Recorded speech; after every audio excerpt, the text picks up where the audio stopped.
ایران نے خبردار کیا ہے کہ اگر امریکہ اپنے وعدے پورے نہ کرے تو تہران بھی اپنی ذمہ داریوں پر عمل نہیں کرے گا۔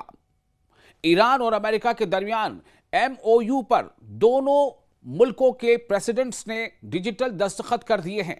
اس وقت کی ایک بڑی خبر ہے پوری دنیا کے لیے۔ جی ہاں، آج کی اہم بین الاقوامی خبر یہی ہے کہ ایران اور امریکہ کے درمیان ہونے والے ایک اہم معاہدے سے متعلق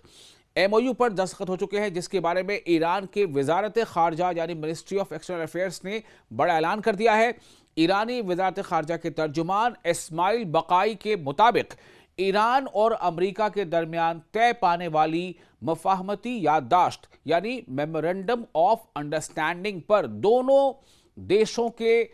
جو ادھیکش ہیں یعنی پریزیڈنٹس ہیں، انہوں نے باضابطہ طور پر دستخط کر دیے ہیں اور یہ معاہدہ اب مکمل طور پر نافذ العمل ہو چکا ہے۔ ترجمان نے بتایا کہ معاہدے پر منسٹری آف ایکسٹرنل افیئرز کے جو ترجمان ہیں ایران کے، انہوں نے بتایا کہ معاہدے پر دستخط روایتی تقریب کے بجائے ڈیجیٹل طریقے سے کیے گئے ہیں۔ اسی وجہ سے سوئٹزرلینڈ میں کسی رسمی تقریب کا انعقاد نہیں کیا گیا۔ اسماعیل بقائی کا کہنا تھا کہ ماضی کے تجربات کو مد نظر رکھتے ہوئے ایران نے یہ ترجیح دی کہ معاہدے پر دونوں ملکوں کی اعلیٰ ترین قیادت دستخط کرے۔ ان کے مطابق جب کسی معاہدے پر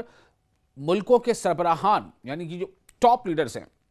وہ خود دستخط کرتے ہیں تو اس کی خلاف ورزی کرنا زیادہ مشکل اور مہنگا ثابت ہوتا ہے۔ انہوں نے مزید بتایا کہ معاہدے کا متن جو اس کا پورا کانٹیکسٹ ہے، جو پورا کنٹینٹ ہے، اب مکمل طور پر حتمی شکل اختیار کر چکا ہے کیونکہ دونوں فریق یعنی دونوں پارٹیز اس پر دستخط کر چکے ہیں۔ اتوار کے روز معاہدہ طے پا گیا تھا، تاہم اس کی تفصیلات بدھ کے روز جاری کی گئی۔ ترجمان کے مطابق جو ایران کے وزارت خارجہ کے ترجمان ہیں اسماعیل بقائی، ان کے مطابق اس تاخیر کی وجہ سفارتی طریقہ کار یعنی ڈپلومیٹک پروسیس اور ثالثی کرنے والے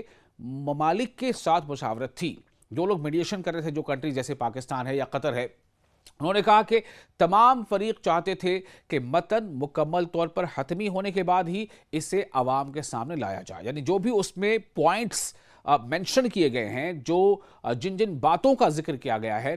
تو بقائی نے یہ بھی کہا ہے کہ ایرانی حکام پہلے ہی معاہدے کے اہم نکات عوام کے سامنے رکھ چکے تھے، اس لیے نئی دستاویز میں کوئی ایسی بات شامل نہیں جو پہلے بیان نہ کی گئی ہو۔ تاہم ایرانی ترجمان نے واضح کیا ہے کہ اصل امتحان اب معاہدے پر دستخط کرنے کا نہیں بلکہ اس پر عمل درآمد کا ہے۔ ان کے مطابق بین الاقوامی معاہدوں کو یعنی انٹرنیشنل جو پیکٹس ہوتے ہیں، ایم او یوز پر دستخط ہوتے ہیں، ان کو نافذ کرنا، ان کو امپلیمنٹ کرنا ہمیشہ ان پر دستخط کرنے سے زیادہ مشکل ہوتا ہے، خاص طور پر جب دوسرا فریق اپنے وعدوں کی مکمل پابندی نہ کرتا ہو۔ انہوں نے زور دے کر کہا کہ ایران جنگ کے دوران حاصل ہونے والے تجربات اور قربانیوں کو نہیں بھولا، اسی لیے تہران مستقبل میں امریکہ کے ہر اقدام پر گہری نظر رکھے گا۔ اسماعیل بقائی نے دو ٹوک انداز میں کہا ہے کہ اگر امریکہ اپنے وعدوں پر عمل کرنے میں ناکام رہتا ہے تو ایران بھی اپنی ذمہ داریوں پر عمل نہیں کرے گا۔ ان کے مطابق ایسا ہرگز نہیں ہو سکتا کہ ایران اپنے تمام وعدے پورے کرے جبکہ دوسرا فریق، دوسری پارٹی اپنی ذمہ داریوں سے بچنے کی کوشش کرے۔ انہوں نے مزید کہا کہ ایران امریکی اقدامات کی نگرانی پوری سختی کے ساتھ کرے گا اور صرف اسی صورت میں اپنی ذمہ داری ادا کرے گا جب امریکہ بھی اپنے وعدوں کو عملی شکل دے گا۔ تو دوستو، ایران اور امریکہ کے درمیان یہ معاہدہ خطے میں کشیدگی کم کرنے کا، جو پورے ریجن میں ایک تناؤ بن گیا تھا جس کو لے کر کے اسٹریٹ آف ہرمز پر کافی اثر پڑا تھا، اسٹریٹ آف ہرمز سے گزرنے والے جو کنٹینرز ہیں، آئل ٹینکرز ہیں، ان پر کافی اثر پڑا تھا اور اس کا اثر یہ پڑا تھا کہ کئی ملکوں میں مہنگائی بڑھ گئی تھی، خاص طور سے جو پیٹرولیم پروڈکٹس ہیں یا جو گیس سے جڑی چیزیں ہیں، ایل پی جی ہو یا دوسرے سی این جی ہو، ان کی قیمتیں بڑھ گئی تھی اور ان کے بڑھنے کے وقت کئی جو خوردنی اشیاء ہوتے ہیں کھانے پینے، ان کی مہنگائی بڑھ گئی تھی۔ اب امید کی جانی چاہیے کہ اس سے تمام چیزوں سے تھوڑی راحت ملے گی، جو کہ اہم پیش رفت ہے، اس لیے مانا چاہ رہا ہے، لیکن اس کی کامیابی کا انحصار اس بات پر ہوگا کہ دونوں دیش، دونوں ملک امریکہ اور ایران اپنے اپنے وعدوں پر کسی حد تک عمل کرتے ہیں اور کس حد تک عمل کرتے ہیں۔